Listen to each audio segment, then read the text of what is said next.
Assalamualaikum warahmatullahi wabarakatuh. Waalaikumsalam semuanya. Kami dari kelompok 5 ingin mempresentasikan hasil diskusi kami, yaitu tentang strategi komunikasi penyuluhan guru bimbingan konseling dalam membantu siswa menentukan jurusan di perguruan tinggi. Selanjutnya saya akan memperkenalkan nama saya dan kelompok saya, yaitu saya sendiri, nama saya Dandi, dan ini teman saya Rizkia, dan sebelah sana dari meja. Selanjutnya akan dibacakan materi pertama, yaitu oleh Abang Dandi Rizkia.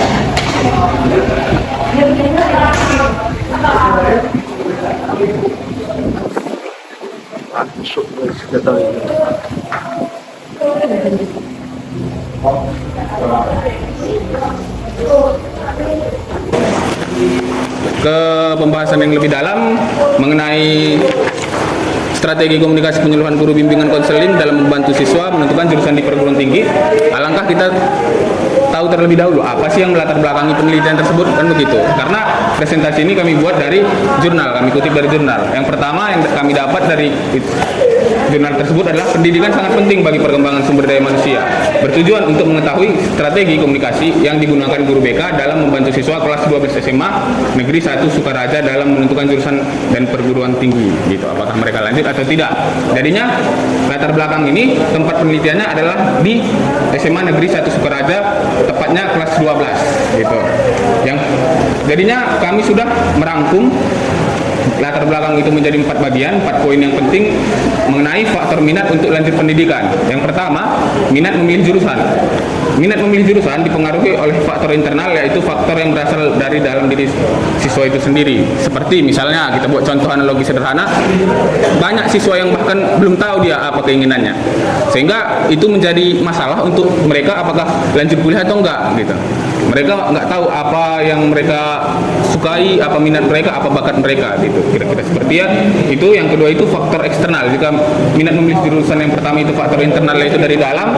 Yang kedua adalah faktor eksternal, yaitu dari luar, yaitu faktor yang berada di luar diri siswa itu sendiri. Seperti yang saya bilang tadi, dari luar seperti dorongan orang tua. Terkadang kan seringkali orang tua ini menuntut anaknya harus masuk jurusan ini, misalnya kedokteran lebih mewah ketimbang olahraga. Apa sih jurusan olahraga itu? Kira-kira seperti itu. Bukan karena anak-anak itu minat di jurusan itu, sehingga itu akan menjadi buruk bagi kedepannya. Yang ketiga itu persaingan ketat untuk memasuki perguruan tinggi terjadi dalam berbagai jalur masuk seleksi perguruan tinggi, baik melalui seleksi nasional SNMPTN maupun SBMPTN, jalur mandiri kita tahu banyak sekali seleksi, gitu. Jadinya salah satu penghambat gitu anak untuk lanjut pendidikan atau enggak itu yaitu ini terlalu ketat saingannya. Jadinya sehingga misalnya anak itu ingin masuk kedokteran UI gitu, tapi karena dia lihat faktor kemungkinan berhasilnya sangat sedikit, sehingga anak itu akan mencari jurusan-jurusan yang peminatnya sedikit, sehingga peluang berhasilnya masuk lebih luas, gitu. Yang keempat, beberapa siswa dalam pengambilan keputusan pemilihan jurusan dan perguruan tinggi juga masih bergantung kepada orang tua atau teman. Nah, ini seperti yang tadi.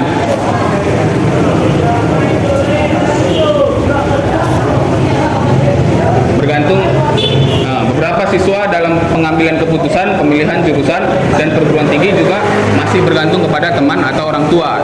Jadinya seperti yang poin pertama tadi, masih banyak anak yang belum tahu, jadinya mereka terpengaruh oleh rekan sebayanya. Seperti misalnya masuk jurusan ini aja yuk, kita sama misalnya kata temannya. Padahal bukan itu bakatnya, bukan itu minatnya, bukan itu talentnya.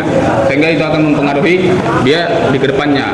Dia akan apakah dia lanjut atau enggak. Lanjut Bang, next. Di sini tadi sudah saya jelaskan mengenai faktor minat. Sekarang lanjut ke hambatan komunikasi antara guru BK dan siswa-siswi. Kami membaginya menjadi 3 poin. Yang pertama, pada 5 tahun terakhir terjadi penurunan siswa SMA 1 Sukaraja, Kabupaten Sukabumi yang lulus perguruan tinggi negeri.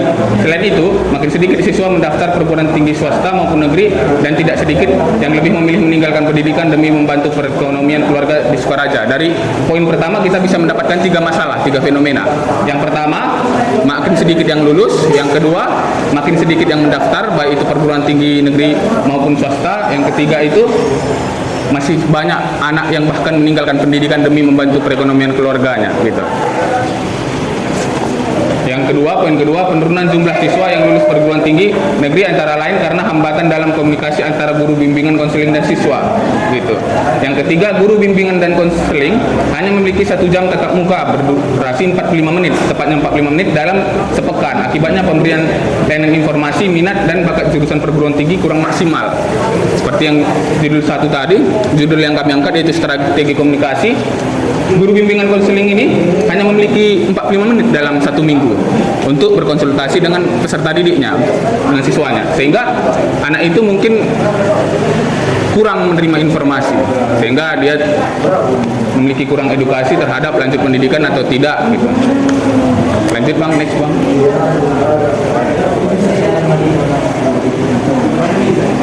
Baik, tadi sudah dijelaskan apa yang melatar belakangi penelitian. Yang selanjutnya adalah tujuan penelitian. Berdasarkan latar belakang, maka tujuan penelitian yang kami buat, yang kami bagi jadi 3 poin lagi.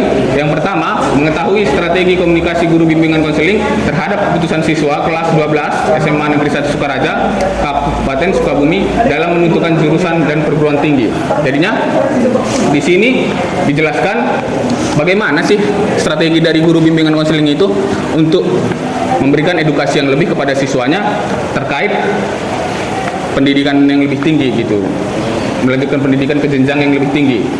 Jadinya peneliti berusaha mengetahui strategi dari guru bimbingan konseling tersebut. Yang kedua, mengetahui efek komunikasi yang diberikan guru bimbingan konseling dalam membantu siswa kelas 12 SMA Negeri 1 Sukaraja, Kabupaten Sukabumi menentukan jurusan di universitas. Seperti yang sudah di poin pertama tadi, setelah kita tahu strateginya apa, strategi dari guru bimbingan konselingnya tadi, kita harus mengetahui apakah itu berdampak, apakah itu berefek kepada siswa tersebut untuk lebih lanjut ke pendidikan lebih tinggi lagi. Yang ketiga, mengetahui hambatan guru bimbingan konseling terhadap keputusan siswa kelas 12 SMA Negeri 1 Sukaraja, Kabupaten Sukabumi dalam menentukan jurusan dan perguruan tinggi. Jadinya di sini harapannya peneliti dapat mengetahui apa saja hambatan dari guru bimbingan konseling tersebut untuk menyampaikan atau memberikan edukasi yang lebih mengenai jurusan yang lebih tinggi lagi. Lanjut Bang, next.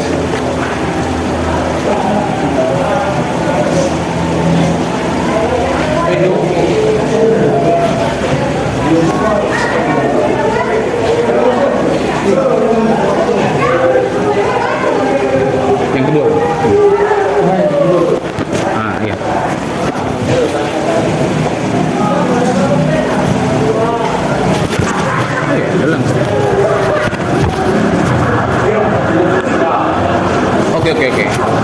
Oke lah. Baik, di sini menurut Middleton, strategi komunikasi merupakan kombinasi terbaik dari semua elemen komunikasi seperti komunikator, pesan, saluran atau media, komunikan, dan pengaruh yang dirancang untuk mencapai tujuan komunikasi yang optimal dalam memberikan efek perubahan tingkah laku seseorang. Kami membagi menjadi 3 poin apa saja fungsi dari bimbingan karir. Yang pertama itu fungsi persiapan. Layanan BK karir kami membagi menjadi 5 poin. Yang pertama, fungsi persiapan. Layanan BK karir memberikan informasi tentang jenis-jenis pekerjaan yang dapat oleh siswa. Yang kedua, fungsi pencegahan dapat memberikan bantuan agar siswa tidak kesulitan dalam memahami tentang bakat, minat, kemampuan dan dirinya sendiri yang berkaitan dengan pekerjaan sehingga dapat mencegah siswa salah dalam menentukan langkah menemukan karir yang ketiga, fungsi penempatan dan penyaluran membantu dalam penempatan para siswa pada bidang atau jenis pendidikan, latihan dan pekerjaan sehingga mereka dapat mengambil keputusan sendiri secara bijaksana. Next Bang.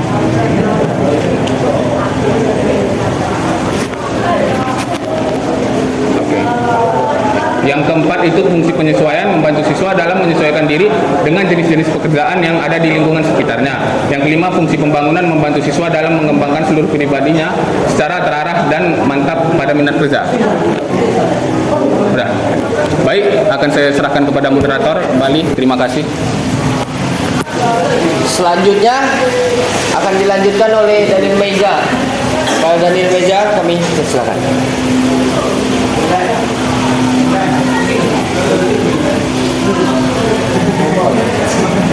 Dah. Di sini ada metode penelitian. Pendekatan yang digunakan adalah pendekatan penelitian kualitatif. Pertimbangan penelitian memilih pendekatan kualitatif karena pendekatan membahas secara mendalam untuk lebih mengetahui fenomena-fenomena tentang aspek kejiwaan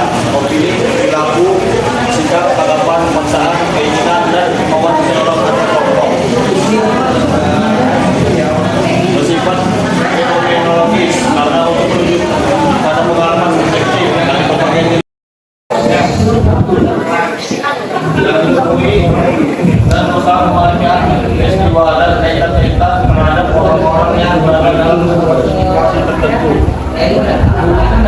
Menggunakan instrumen studi kasus yang merupakan penelitian dalam material itu dan kelompok, satu organisasi, satu program kegiatan dan sebagainya dalam waktu yang berstudi. Subjek penelitian dalam penelitian ini adalah ekonomi rakyat terkait dengan ilmu seni.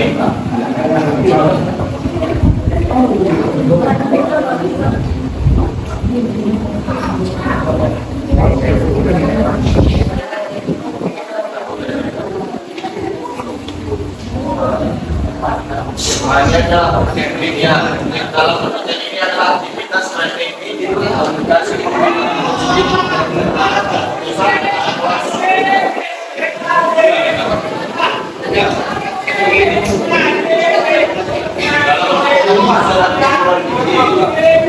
wawancara mendalam sesuatu yang berbeda pada wawancara lainnya adalah wawancara melalui dilakukan dalam menggunakan waktu yang lama bersama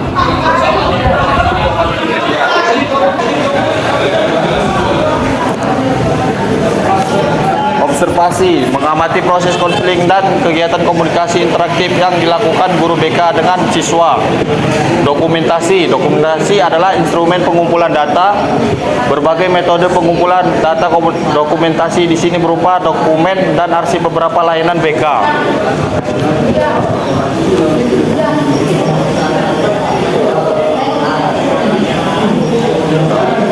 Di sini ada hasil dan pembahasan. Ketika seseorang siswa lulus dan tamat dari pendidikan SMA, akan dihadapkan dengan dua pilihan, yaitu melanjutkan studi atau bekerja. Hal tersebut dijadikan siswa mempertimbangkan langkah terbaik bagi dirinya dan keluarga. Tidak sedikit pula khususnya siswa-siswi SMA Negeri 1 Sukaraja yang berada di Kabupaten Sukabumi ini memilih meninggalkan pendidikan demi membantu perekonomian keluarga dan menganyam pendidikan di daerah atau lingkungannya sendiri. Strategi komunikasi.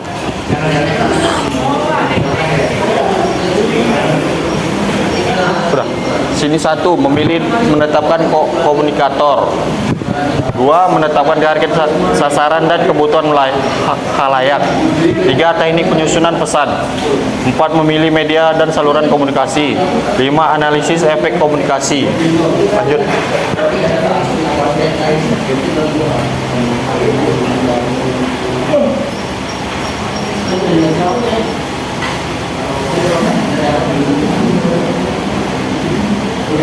Udah.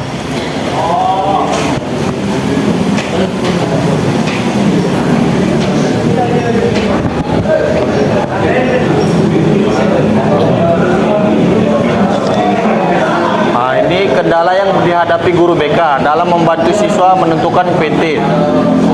Tidak semua siswa SMA terutama kelas 12 paham mengenai jurusan di perguruan tinggi yang cocok dengan bakat dan kemampuannya. Namun di SMA Negeri 1 Sukaraja belum terlalu menanggapi program yang diadakan alumni. Guru BK pun tidak terlibat terlalu mendalam akan hubungan masyarakatnya. Faktor kendala guru BK. 1. Faktor internal. Faktor intern ini berasal dari dalam sekolah itu sendiri. 2. Faktor eksternal. Faktor eksternal adalah faktor yang muncul atau bersumber dari sekolah. Lanjut dan.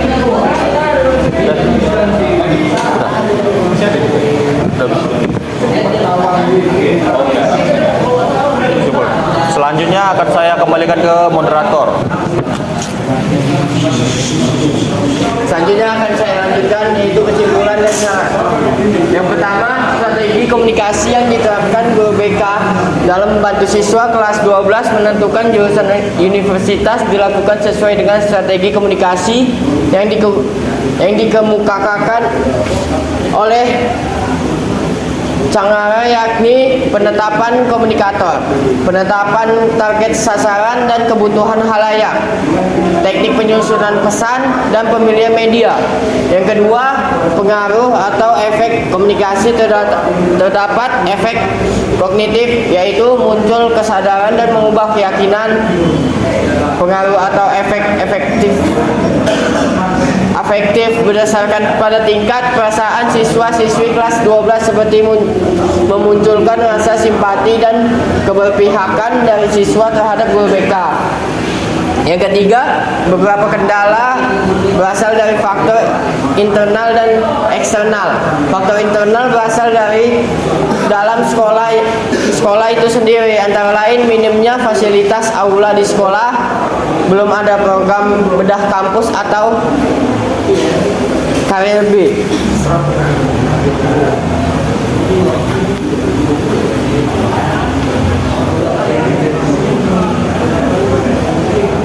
Selanjutnya, simpulannya, pihak sekolah atau guru BK lebih bisa menunjang strategi dengan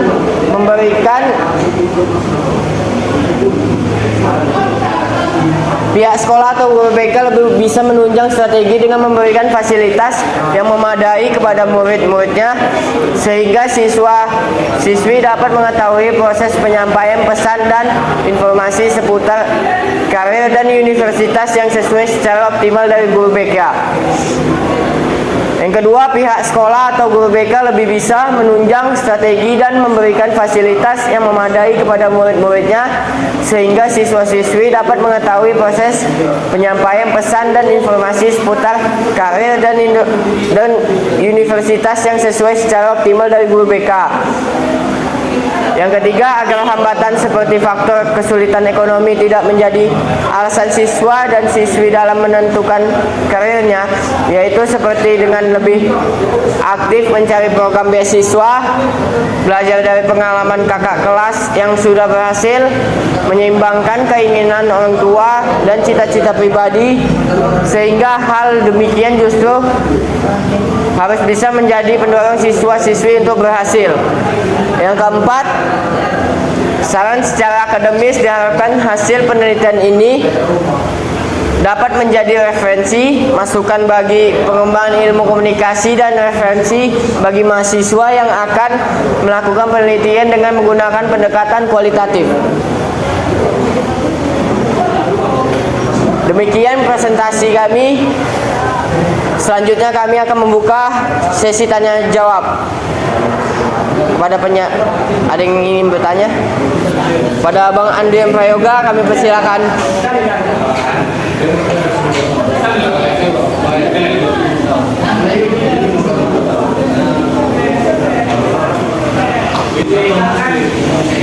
Salah satu guru yang mau memberikan yang murid itu dibangun. Bagaimana sih kalian guru BK mengajarkan siswa, siswa sendiri atau guru atau siswa tadi? Apakah bisa kita tutup atau mengarah ke program?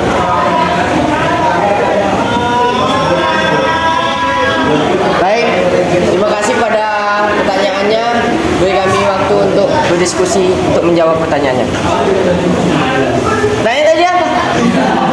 Kamu ngomong pelan kali ya. Bagaimana menurut kalian guru BK membocorkan kepada siswa sendiri ke guru lain atau siswa lain? Apakah harus gurunya atau kita untuk ke arah hukum? Dah.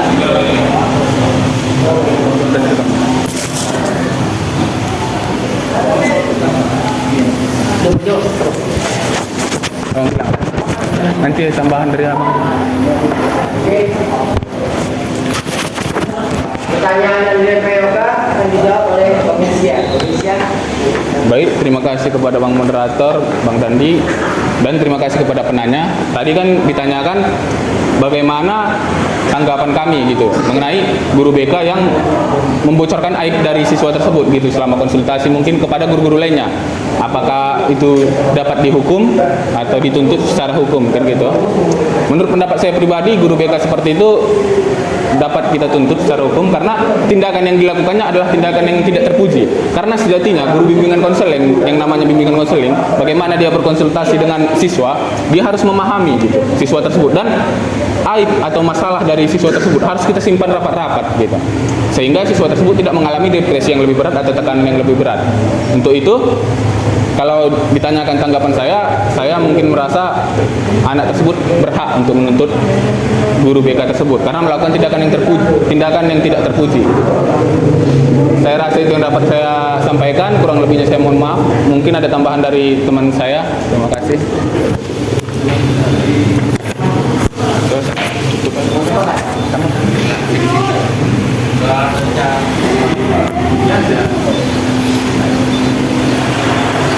Ya kalau menurut kami, kalau guru BK tersebut kayak menyebarkan aib siswa tersebut, ya itu sih kayak mana ya?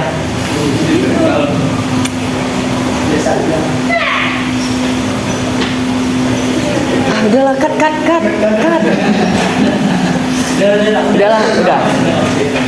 Udah. Apakah pertanyaannya sudah jelas, Bang Andri Prayoga?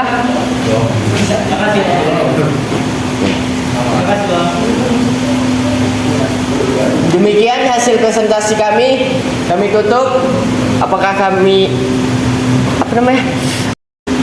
Demikian hasil presentasi kami ucapkan terima kasih kepada teman-teman. Wassalamualaikum warahmatullahi wabarakatuh.